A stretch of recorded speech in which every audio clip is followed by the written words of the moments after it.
एक बार भगवान शंकर की बेन, अब शंकर भगवान की बेन माता पार्वती की ननन, तो चोटी घुमाती घुमाती पार्वती की ननंद आ गई और पार्वती जी की ननंद भगवान शंकर की बेन छिप्रिया जैसी आई और छिप्रिया ने आकर, शंकर भगवान की बहन ने आकर छिप्रिया ने और पार्वती जी को बुलाया, भाभी, ओ भाभी। भाभी दौड़ के आई, हाँ जी जी बोलो क्या बात है। अब ननंद आवाज लगे तो भाभी के तो आना पड़ेगा, बेचारी भले कुछ भी काम कर रही, नहीं आए तो यूं हो जाए, बताओ भाभी के भाव तो देखो। तो बेचारी ननंद के आगे तो भाभी नस मस्त, क्या बात है भाभी, दौड़ कर आई, हाँ जी जी। शंकर भगवान की बेन, अब भोलेनाथ तो सीधे थे, बहुत सीधे सरल सहज, पर ये जो बहन थी ना पार्वती जी की ननंद थी, बड़ी टेढ़ी थी, बड़ी बड़ी। भाभी दौड़ के माता पार्वती, हाँ हाँ जी जी बोलो क्या बात है।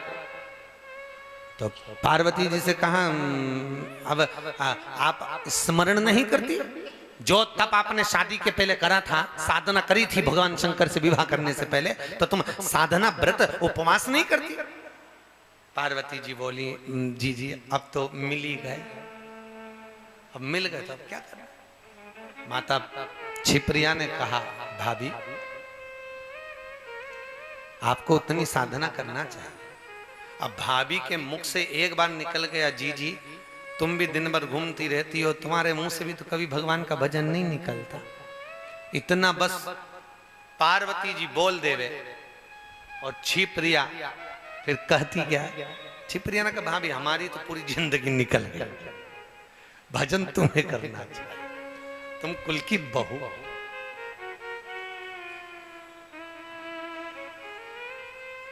बहुत ध्यान देना महाराज, बहुत। अगर आप लोगों ने अग्नि पुराण को पढ़ा हो तो उसमें लिखा हुआ है, सास तुलसी को जल डालती है और एक बहू तुलसी को जल डालती है, दोनों में तुलसी सबसे ज्यादा प्रसन्न कब होती है? बोलो जम के बोलो, बहू से। सास भी जल डाल रही है। शास्त्र कहता है तुलसी की प्रियता कब है? जब बहू जल चढ़ा।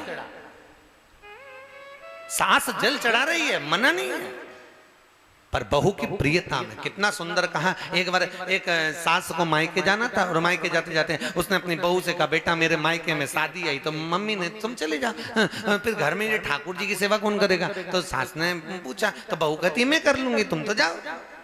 अब बेटा तुझे सेवा करना आती है? नहीं आती, बता दो क्या करना है। तो सास ने कह दिया, देख भगवान को अच्छे से बढ़िया स्नान कराना और स्नान कराकर भगवान को अंग वस्त्र पोंछ देना और अंग वस्त्र पोंछ के भगवान को इत्र लगा देना, ठीक है?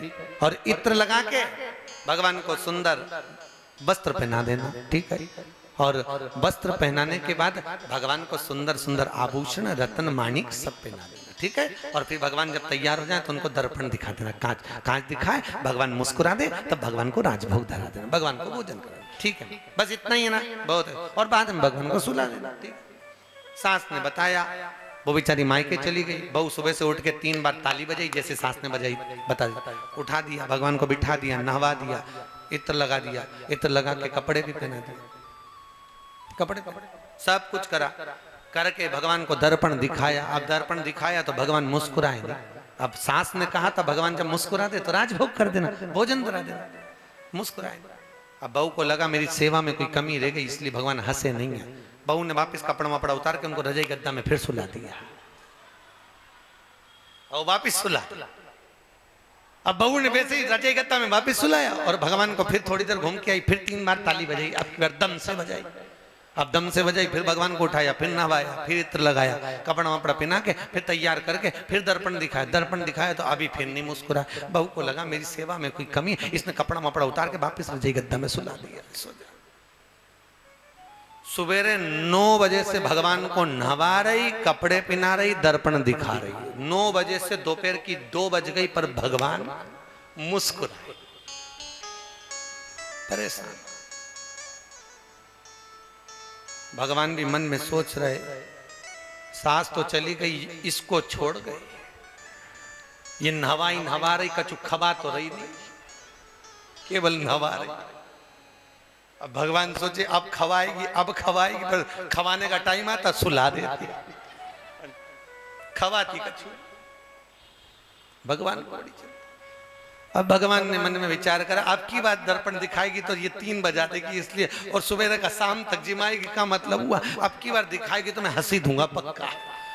और इसने भगवान को नहला के, इत्र लगा के, कपड़े वपड़े पहना के, आभूषण पहना के जो दर्पण दिखाया, पीतल की मूर्ति में से दांत बाहर आ गए। भगवान मुस्कुरा दिया, और पीतल की मूर्ति के जब दांत निकले तो बहू को लगा अब भगवान हंस लिए, तो भगवान को फिर राजभोग धर दिया, लो भगवान जीमो। अब भगवान जी में और भगवान को जिमा जुमू के फिर बढ़िया आराम से सुलाया। सुलाने के बाद दूसरे दिन फिर नहवाया, नहवा के फिर अब जैसे इसने दर्पण उठाया, ये दर्पण नहीं भी दिखाया, भगवान पहले दांत दिखा दे, क्योंकि भगवान को मालूम है फिर नहवा देगी।